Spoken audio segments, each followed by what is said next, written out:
Je vais vous faire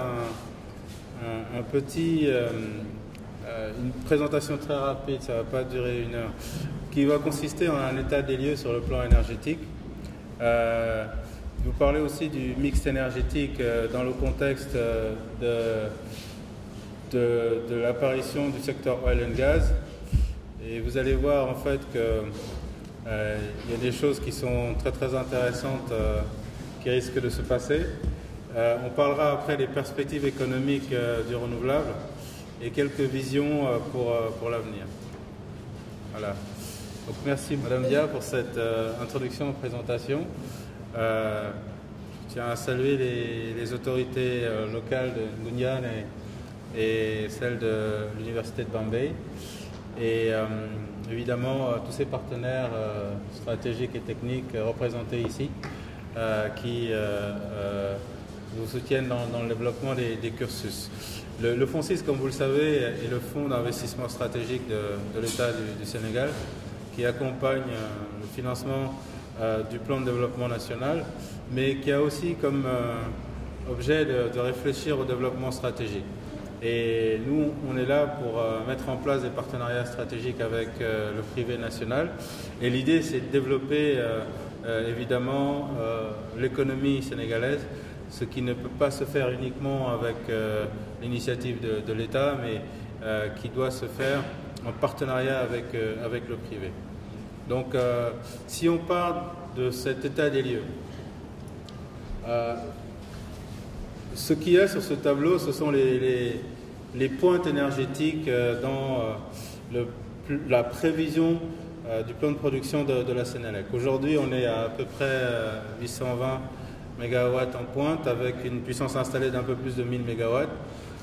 L'idée est qu'avec une croissance de 7%, d'ici à 2030, cette pointe devrait monter jusqu'à 1600 MW avec une puissance installée de l'ordre de 2100 MW, avec les taux de croissance que vous voyez. Cette trajectoire de croissance est celle qui est inscrite dans le plan Sénégal émergent. C'est une stratégie de croissance qui ne considère ou n'inclut pas, n'intègre pas le paradigme d'un changement de modèle économique. Et vous allez voir qu'on pourrait aussi envisager de faire du développement un peu différemment au niveau national.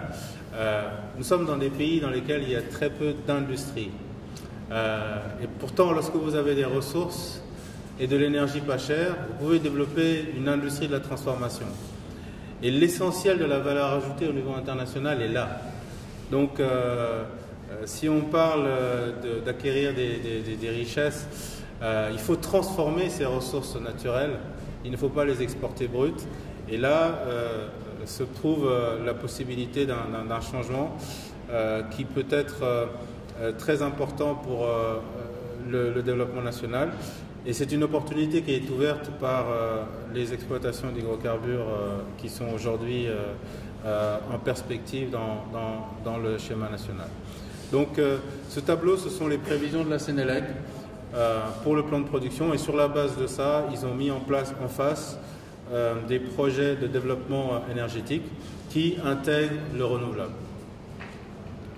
Bon, ça, le tableau est un peu petit et ça ne va pas être très clair, mais ce sont l'ensemble des centrales qui sont aujourd'hui actives avec les dates de mise en service et les dates de décommissionnement de la Sénélec. Vous allez voir en fait dans la colonne type de carburant, c'est essentiellement du diesel. Il y a quelques centrales au gaz aujourd'hui qui sont nourries par le gaz des petits champs de Gadiaga. Et l'ensemble de ces centrales, à part celles qui sont possédées par la Sénélec, sont des centrales qui sont dual fuel, donc peut-être basculer au gaz sur le plan technique très rapidement. Donc si on a du gaz disponible au niveau national, on peut utiliser le gaz sur ces centrales-là. Le gaz étant un carburant moins onéreux que le fuel oil, aussi globalement plus efficace pour la production énergétique. C'est quelque chose qui peut en fait être très intéressant sur le plan économique pour la Sénélec. Passer en fait ces moyens de production, quelle est la place du renouvelable dans le grid national? Vous avez vu que ce sont essentiellement des centrales thermiques. Le renouvelable, évidemment, ne concerne pas que le solaire, comme vous le savez, dans l'industrie, l'énergie hydroélectrique, le géothermal, l'éolien, le solaire, la biomasse, et potentiellement même d'autres formes d'énergie sur lesquelles on reviendra. On a un potentiel très très important en termes de renouvelables au niveau africain. L'un des freins, comme vous le savez sur le plan technique, à l'intégration de ces énergies dans les réseaux électriques, c'est son caractère intermittent pour certaines de ces énergies. L'hydroélectrique n'est pas intermittente sur des temps courts. C'est vrai qu'il peut y avoir des problèmes de disponibilité hydraulique en temps de grande sécheresse et des choses comme ça. Mais l'énergie hydraulique n'est pas en tant que telle intermittente. Elle peut fournir une énergie stabilisée dans les réseaux. Mais quand on parle d'intermittence, on parle beaucoup plus de l'éolien et du solaire. Il y a une manière de régler en fait ces points d'intermittence. On va revenir dessus. Ce qu'on a comme capacité de production dans le grid national aujourd'hui, c'est à peu près en 2019, vous pouvez faire l'addition, c'est à peu près 120 plus 80, 200 et quelques mégawatts. En 2017, on a mis en production Malicounda. On a mis aussi en production la centrale Synergie 1 qui est au nord vers Dagana, et Sintumere qui est une centrale de 30 MW qui est donc la centrale opérée par Synergie PV dont je suis le directeur général adjoint. Deux autres centrales sont venues s'ajouter dans le grid en 2018.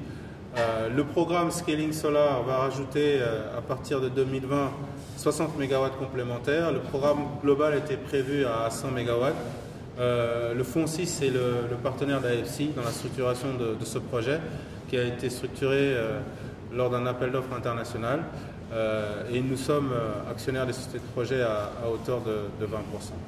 Donc on a en perspective déjà prévu dans le plan de production de la Sénélec 407 MW à horizon 2021, ce qui va représenter par rapport à la puissance installée quelque chose qui peut aller jusqu'à en tout cas 30%. Il faut mettre ça en rapport avec les taux de disponibilité, comme vous le savez, mais on va passer globalement de 25% de taux de renouvelable à quelque chose comme un peu plus de 35%. Il faut mettre ça en perspective avec ce que réalise par exemple un pays comme le Maroc qui, lui, a pour ambition d'atteindre un niveau de 52% de renouvelables injectés dans le réseau. Donc il y a de la marge et on va voir pourquoi en fait l'apparition du gaz ne remet pas en cause ce paradigme. Vous avez aussi donc l'énergie hydraulique à part le solaire. On a deux organisations régionales, l'OMVS et l'OMVG, qui pilotent les mises en place de barrages. Sur l'OMVS, qui est l'organisation de mise en valeur du bassin du fleuve Sénégal, on a 260 MW sur Manantali et Felou, et on a en perspective la centrale de Gouina et celle de Koukountamba. Sur l'OMVG, vous avez en fait aujourd'hui la Guinée qui a réalisé le barrage de Caleta et on a en fait dans ce barrage-là négocié avec l'État guinéen pour avoir une partie du productible. Cette centrale est déjà opérationnelle depuis 2015, mais le réseau n'est pas raccordé au réseau national et ce raccordement sera effectif a priori à partir de 2021. Et donc on a aussi sur cette organisation la centrale de Sambagalo qui est elle en phase de mise en place. Alors le mix énergétique, l'évolution à horizon 2030. il faut retenir en fait deux chiffres dans les questions de mix énergétique. Et ce sont des références en dollars, en cents dollars par kilowatt. Il faut retenir les chiffres de 7 et de 5. Le chiffre de 7, c'est le niveau à partir duquel ça devient intéressant de débrancher les centrales thermiques et d'injecter du solaire stabilisé dans le réseau. Parce que, en fait, 7 to 8 cents, c'est le coût minimum, les coûts fixes de production de la Sénélec sur les centrales thermiques. Quand ils injectent en mettant du thermique dans le réseau, ils payent au moins ce prix-là, plus les frais de capacité. Donc, comme les frais de capacité contractuellement sont dus, lorsqu'ils débranchent les centrales, il leur faut une source d'énergie moins élevée que ce qu'ils mettraient à la place sur le plan économique, sachant que la Sénélec est une entité qui vise quand même à atteindre l'équilibre énergétique. Donc, à horizon de 2025, il faut retenir ce chiffre de 7. Le chiffre de 5, 7 US dollars, c'est le niveau à partir duquel l'industrialisation devient économiquement viable, globalement. C'est-à-dire à partir de 5 US cents en coût d'énergie, vous pouvez développer davantage l'industrie aurifère, vous pouvez envisager de transformer le minerai de fer, vous pouvez envisager de produire de l'aluminium à partir du bauxite, etc. etc. Donc, on a un mix énergétique global avec un parc au fuel qui va diminuer progressivement à partir de 2025. La conversion des centrales au fuel qui vont basculer au gaz.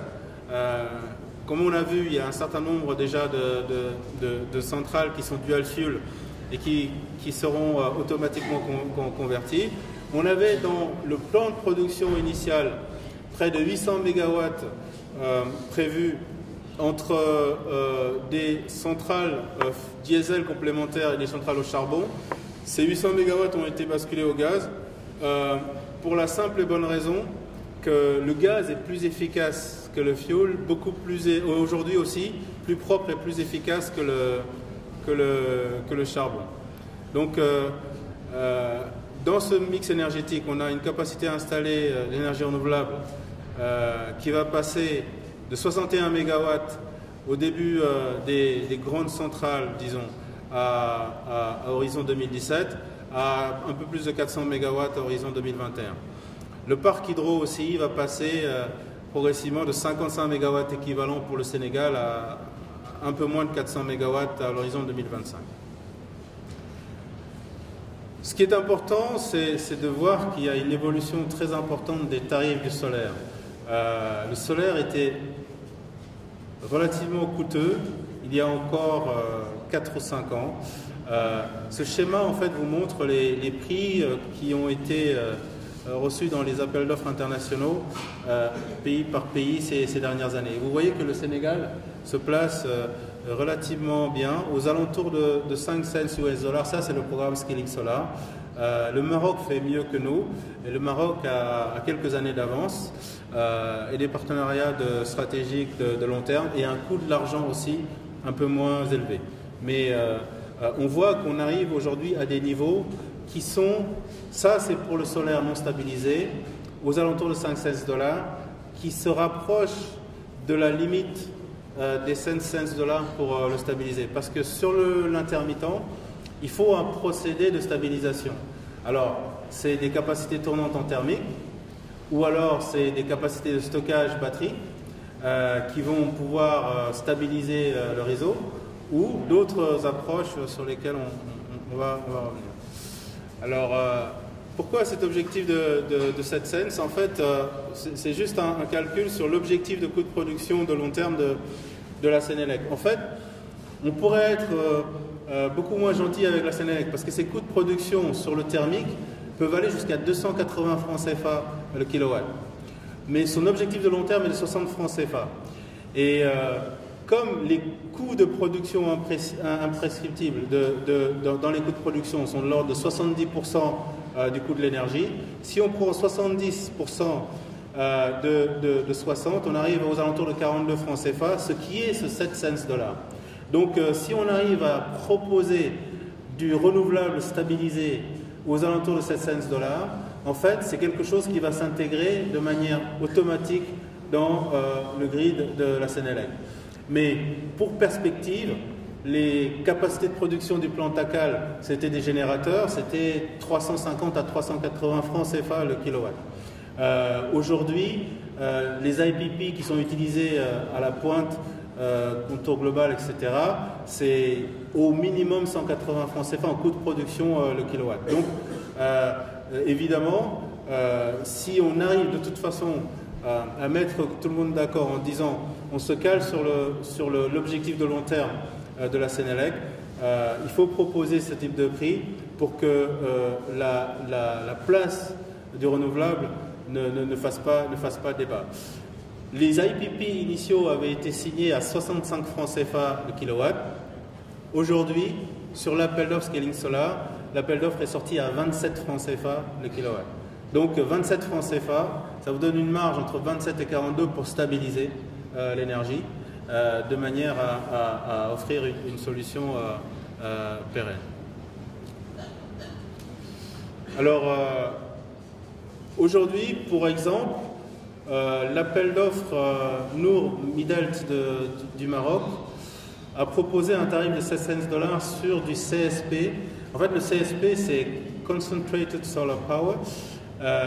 C'est un procédé de concentration un peu plus efficace que le photovoltaïque, mais surtout qui est combiné à un système de stockage énergétique qui permet de restituer une partie de l'énergie au moment où on en a besoin.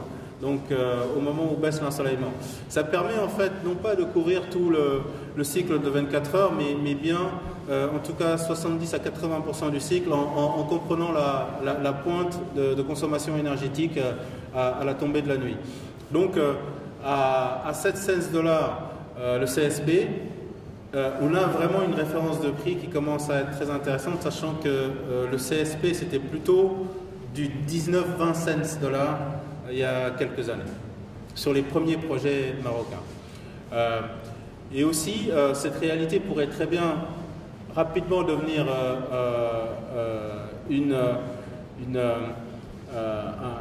effectif au Sénégal, sachant qu'on a sur des appels d'offres solaires PV des prix qui sont bien en dessous de celui-là aujourd'hui. La possibilité aussi qui existe demain de combiner les renouvelables, notamment le solaire ou l'éolien avec l'hydraulique, est une possibilité technique qui n'a pas encore été exploitée mais qui est très très importante. En fait, il n'y a pas de meilleure approche de stabilisation de l'énergie intermittente que l'hydraulique. C'est beaucoup plus flexible et plus intéressant que les centrales thermiques tournantes.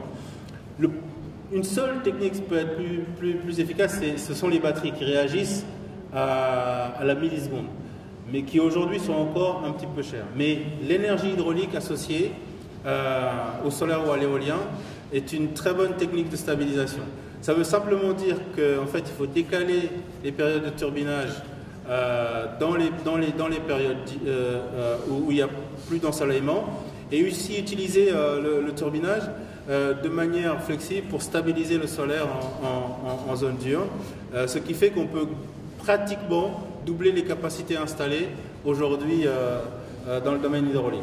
Donc ces approches-là font l'objet d'une discussion qu'on a avec l'OMVS pour installer à peu près 270 MW couplés aux installations de Manantali. C'est un projet sous-régional qui implique 4 pays, donc c'est compliqué à mettre en place, mais c'est quelque chose qu'on essaie de pousser.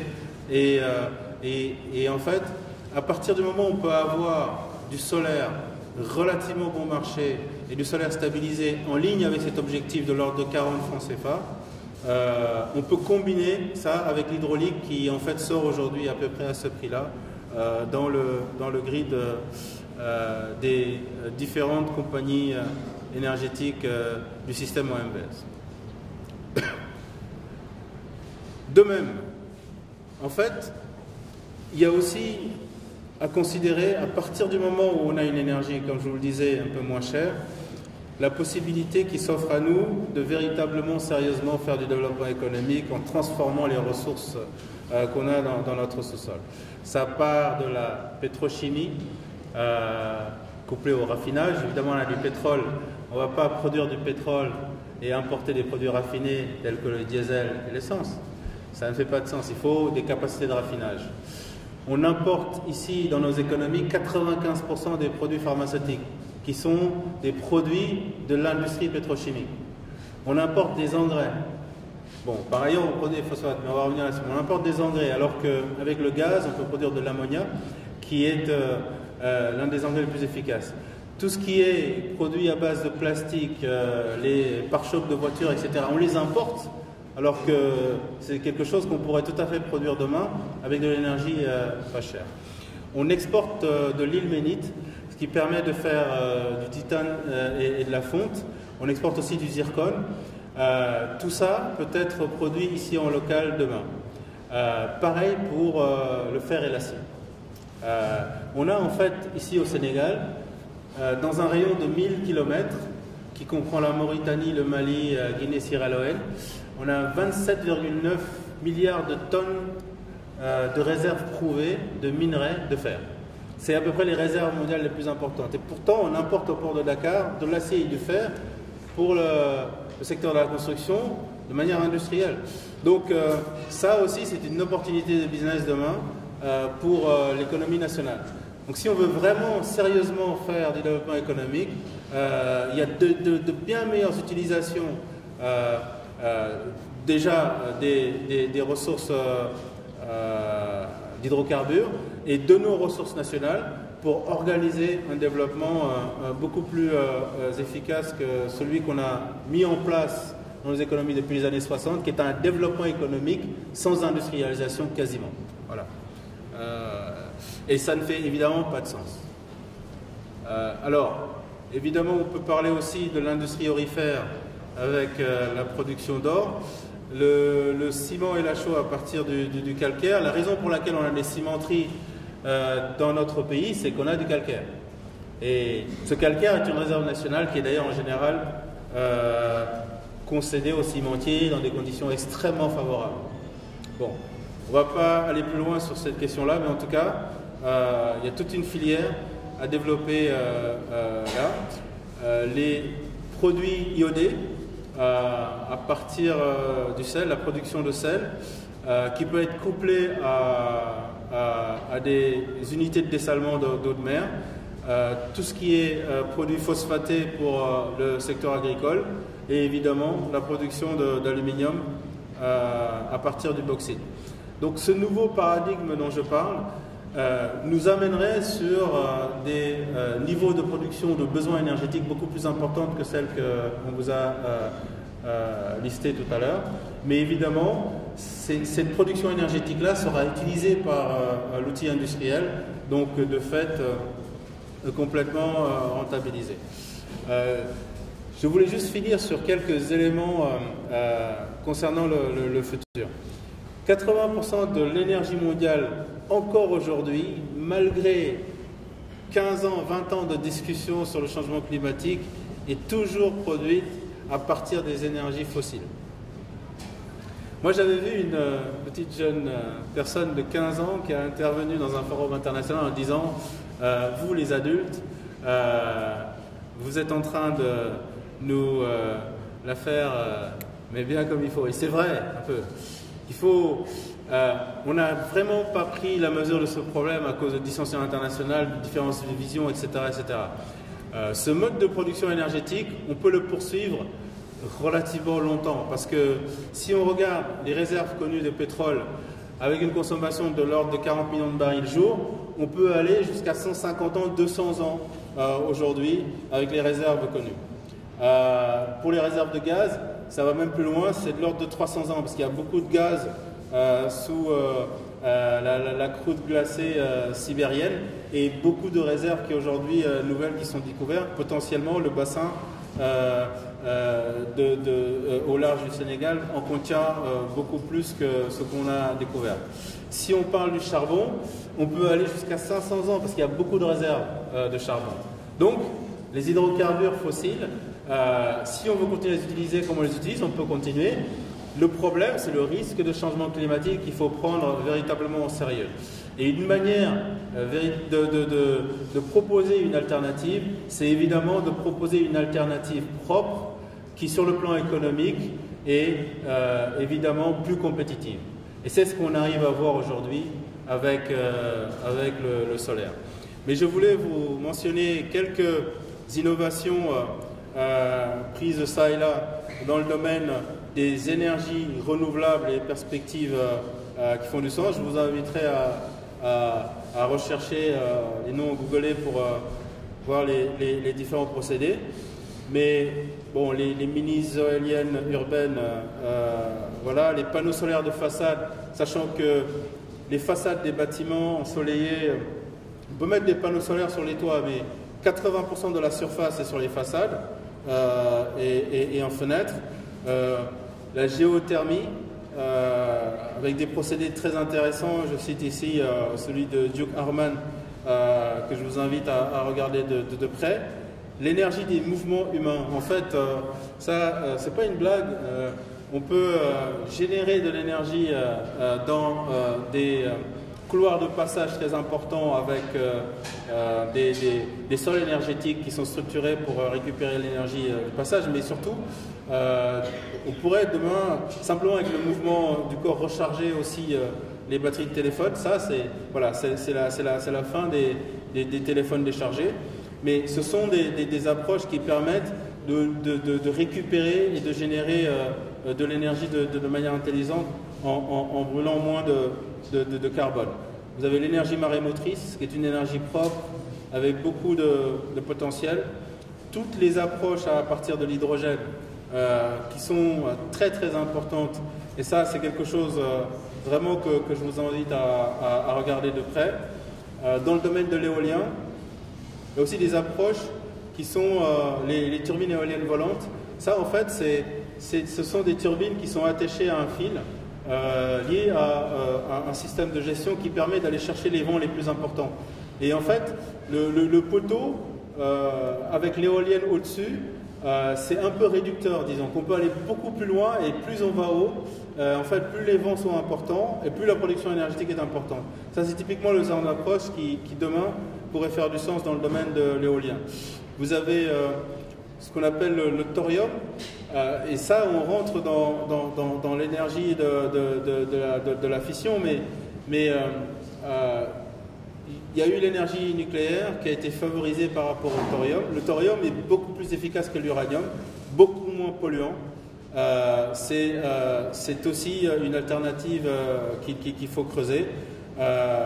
Et puis, au-delà de ça, les différentes approches en termes de fission, et ce qu'on appelle aussi la cold fusion, qui est une approche qui a du mal à expliquer aujourd'hui, mais qui est aussi très très prometteuse.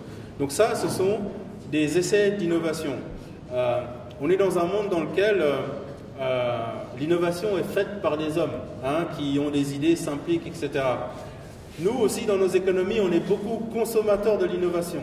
Et aujourd'hui, on est dans le domaine, dans le milieu universitaire, qui est un milieu de réflexion qui doit être aussi générateur de solutions. Donc la question qui se pose, parce que là, il n'y a pas de débat, c'est une présentation dans laquelle moi je finis par vous poser une question. Qu'est-ce que vous allez demain proposer comme approche en termes de vision énergétique au Sénégal, d'innovation énergétique au Sénégal et au monde? Parce que vous êtes les acteurs du domaine et il va falloir être actif dans ce domaine de l'innovation. Et nous aussi, au niveau africain, on doit être un moteur et générateur de solutions. Et ça part vraiment par la prise en compte des problématiques locales qui sont les nôtres. Voilà, je vous remercie.